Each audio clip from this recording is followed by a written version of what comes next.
کۆشی سپی ئەمریکا کەوتیتە کامە ویلایەت؟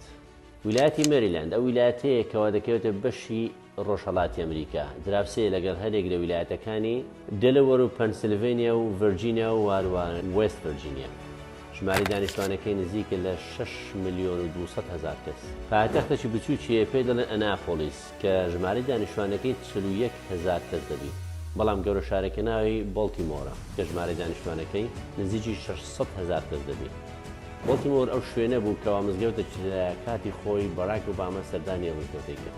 شوێنە بەناوبانگەکان کە لە ویلایەتەدا بن بێگومان دیسی یا واشنگتن دیسی، هەروە لە ناو دیسی چەند ئۆفیسێکی حکوومەتی تێدایە بە شێوەیەکی گشتی. ئەم ویلایەتە بە فری ستەیت مەشهورە یاخود لیتل ئەمریکا، واتە ئەمریکای بچووک لە بەربوونی واشنگتن دیسی.